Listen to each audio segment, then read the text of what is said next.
আমরা প্রত্যেকটা সন্তান বাবা মার কাছে রাজকুমার রাজকন্যা।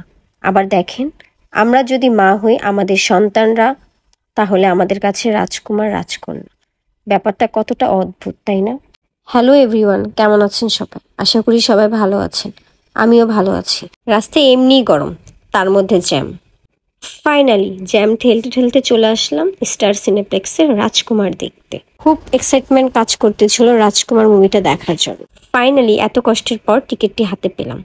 সো আমাদের শো ছিল 7:30-এ। 6টায় টিকিটটি কালেক্ট করে তো ভাবতেছিলাম কিছু খেয়ে নিই। খেয়ে খুবই আনন্দে ছিলাম কখন মুভিটা দেখব, রাজকুমার। সত্যি বলতে অনেক ভালো লাগছে, আমাদের বাংলা সিনেমা দেখার জন্য এত মানুষ আসছে। বাংলা সিনেমা অনেক দূর এগিয়ে যাক। অপেক্ষার সময় শেষ, এখন এন্ট্রি নিলাম। অনেকে বলে সুপারস্টার শাকিব খানের সিনেমা শুধু সিঙ্গেল স্ক্রিনেই চলে, স্টার সিনেপ্লেক্সে নাকি চলে না। তাদের উদ্দেশ্যে বলতে চাই, এসে দেখে যান, পুরা হাউসফুল ছিল। শাকিব খানের এন্ট্রি থেকে শুরু করে শাকিব এবং সকলের যে অভিনয়, স্ক্রিন প্লের গল্পকে ফুটিয়ে তোলার জন্য যা প্রয়োজন হিমেল আশরাফ ভাইয়া তা করেছেন। যারা মুভিটা না দেখে ব্যাড রিভিউ দিচ্ছেন তাদেরকে বলবো আগে মুভিটা ভালোভাবে ভালো চোখে দেখেন। যারা লুতুপুতু প্রেম এবং মারামারি দেখতে চান তাদের জন্য এই সিনেমা না।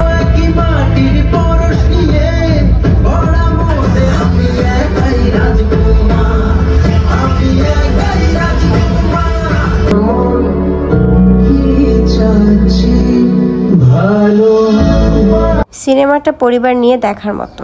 রাজকুমার মুভিতে সিনেমাটোগ্রাফি দুর্দান্ত ছিল। বেশি কিছু বলবো না, তাহলে মুভিটা স্পয়লার হয়ে যাবে। জাস্ট বলবো যারা মুভিটা দেখেননি তারা এখনই দেখে আসে। শুরু থেকে শেষ অনেক সুন্দর ছিল, কখনো হাসি আবার কখনো কান্না, সব মিলে ছিল দুর্দান্ত। কোটনি কফির অভিনয় নতুন এবং একজন বিদেশি হিসেবে অনেক বেটার ছিল।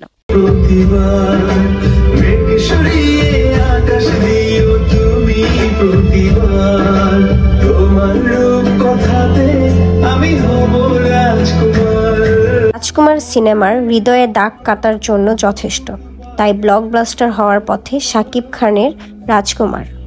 ধন্যবাদ হিমেল আশরাফ ভাইয়া আমাদের এত সুন্দর একটা ছবি উপহার দেওয়ার জন্য।